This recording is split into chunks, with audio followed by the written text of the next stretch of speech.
I'm Logan Crawford, and right now on the Spotlight Network, we're exploring the psychological and cultural dynamics behind a powerful book.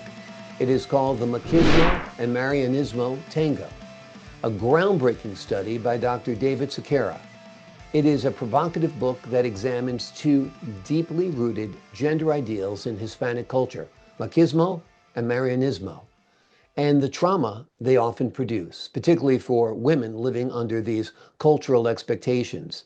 If you're ready for an honest look at tradition, gender roles, and healing from generational pain, this is a book you won't want to miss. We're delighted to have this very talented author join us here today on Spotlight. We thank the team at Bookside Press for helping us put him in the spotlight today, and we ask viewers like you to support authors like him by subscribing to our channel and by purchasing his amazing book. The links are below this interview. Doctor, thank you so much for joining us here today on Spotlight. Thank you very much. My pleasure.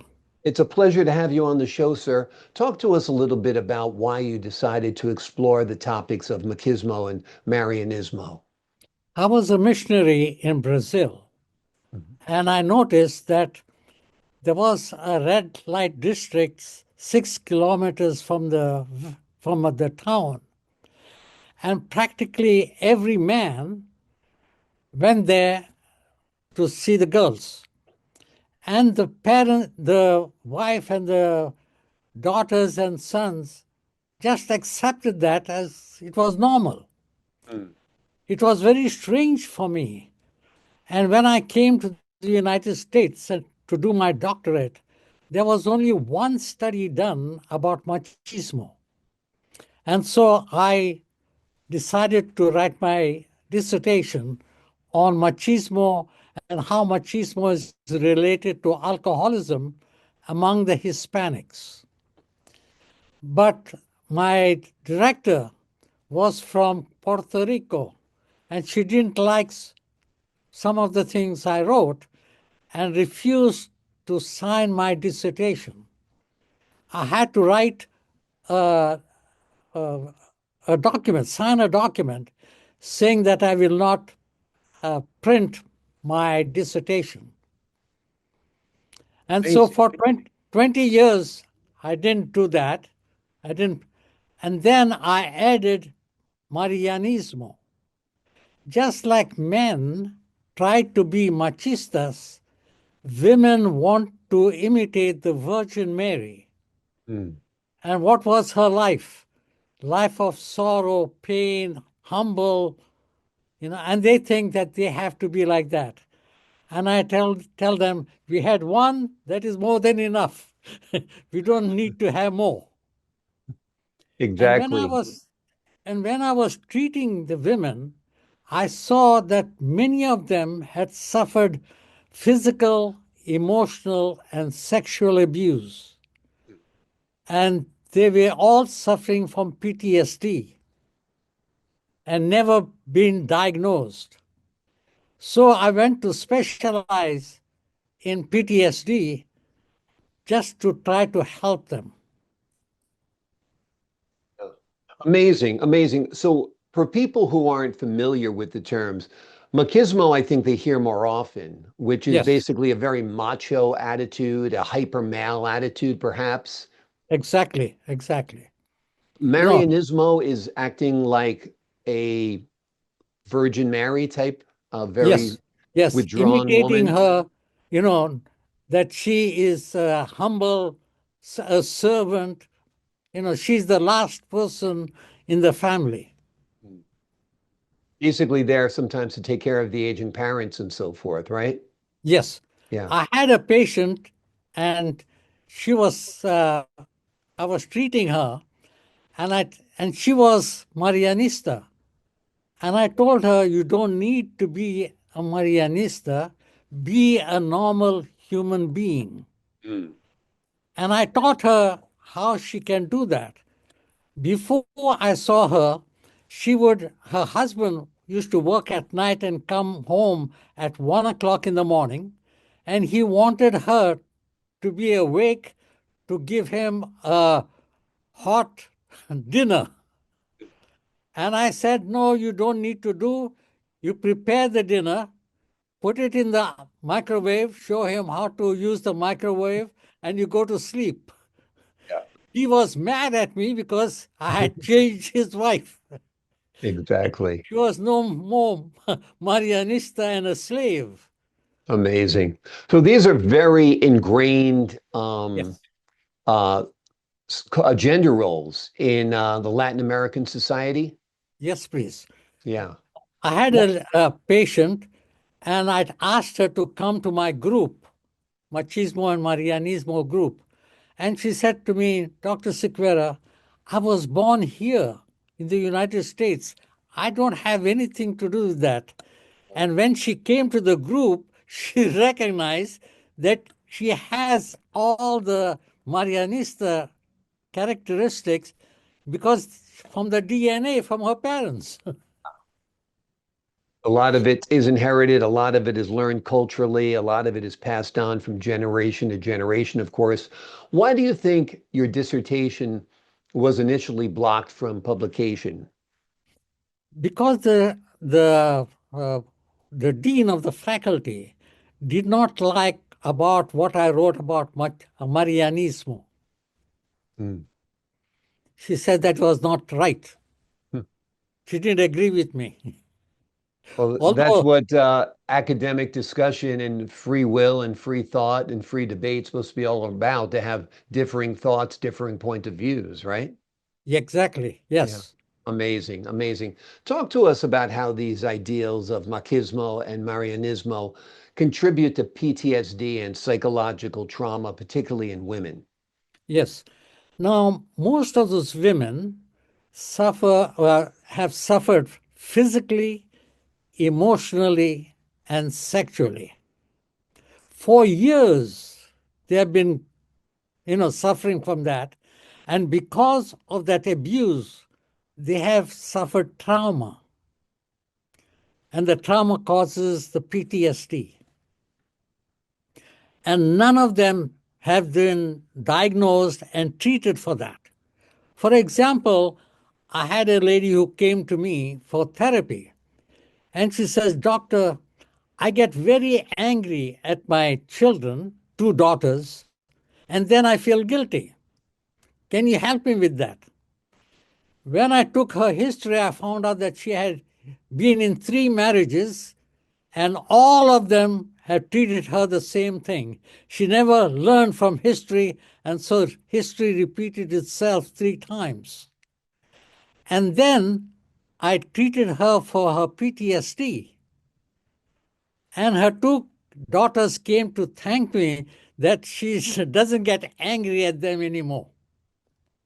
Amazing, amazing. Well, that was great. You were able to help her, work with her. So many people do have patterns when it comes to relationships. They'll get out of a relationship and pick out someone who's nearly identical and not even Exactly. realize it, which is just mind-blowing from time to If time. you don't So learn from history, history repeats itself. exactly, you're bound to and determined to repeat it, no doubt. Yes, Infidelity is another component of machismo, and that can be yes. very destructive, of course, to relationships and to families. Talk to us about that emotional toll on families and how do we break that cycle? I mean, men who have that mindset feel they're entitled to it, right? Yeah, they think they are entitled to do that, and they can have as many wives as possible, many girlfriends as possible, Yeah, you know, and they deny that they are machistas. yeah, I have a patient, and he says, Doctor, I don't have those, uh, I'm not a macho. And I yeah. asked him, what type of car do you drive? And he smiled and he said, I don't have to go further That's funny. because, Exactly, because they all exactly. want a huge cars, trucks. Yes, Sign exactly, of machismo. They have to look exactly. great. So, how can Hispanic communities begin to heal from the cultural trauma from these ideals that are perpetrated on them? Okay. I tell my patients that each one of us have three people in us: parent, adult, and a child. If you act like a parent, I'm going to act like a child. If you act like a child, I'm going to act like a parent. If you act like an adult, there is possibility I will act like an adult. Now, in a macho family, the man is the parent and the wife is the child, obeying him, doing his will. She has to provide sex, provide children, keep the house spotless, and prepare his meal and give him hot meals when he comes, even when he's drunk, and even when he comes after seeing another woman. So, what I tell them, see, in this country, you have equal rights like the man. And I teach them instead of biting the bait and acting like a child, that they can act like an adult. Yeah. And then he doesn't know how to deal with her because she's acting like an adult and he's trying to act like a parent. And Hmm. then slowly he's forced to act like an adult. Wonderful. That's a great analogy. You're either going to be a parent, an adult, or a child in a relationship. A parent brings about a child brings about a parent, but if you're both adults, you'll be on an even playing field. I'd imagine it's easier for you working with women than working with men. I would think the men would be more resistant in giving up their lifestyles. Is that Yes, true? yes. But slowly, slowly, things are changing. For example, I tell them, what is the most important thing when you're building a house? Is the foundation. And I tell them, we have a foundation too. And what is that? And they don't know. And I tell them, self esteem. And if you do not have strong self esteem, you're not capable of doing anything in life. I had a professor, PhD, and I gave him the same uh, assignment. He refused to do it. I said, okay, no problem. I continued doing my therapy. And each time he came, I said, this is happening to you because of low self esteem. This is happening to you because of low self esteem. And please don't blame your wife because your wife can't do anything to you unless you allow her to do that to you. And finally, he asked me to help him with his self esteem. Now, most of these machos, they think that they have a strong self esteem and they don't want to work on their self esteem.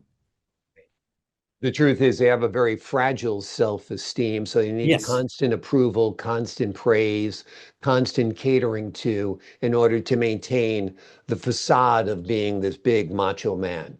yes. Yeah. Now, in a Hispanic family, uh, the man after work goes to the cantina to drink and he'll come home late. He's never at home to take care of the kids. And so the child is accustomed to be with women, sisters, aunts, and he absorbs their characteristics. And then when becomes 18, then they tell him, now you have to be a man.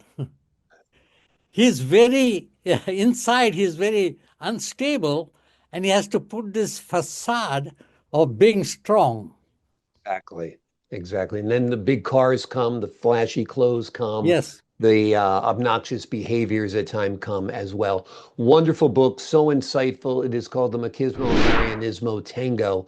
It is a groundbreaking book that examines two deeply rooted gender ideals in Hispanic culture, Machismo and Marianismo, and the trauma they often produce, particularly for yes. women living under these cultural expectations. If you're ready for an honest look at tradition, gender roles, and healing from generational pain, this is a book you won't want to miss. The links are below this interview. Doctor, thank you so much for joining us here today on Spotlight. You're most welcome, and thank you very much. I appreciate your insight and your wisdom. To the folks at home, I'm Logan Crawford, thanking you for your time, this time until next time on Yes. Spotlight.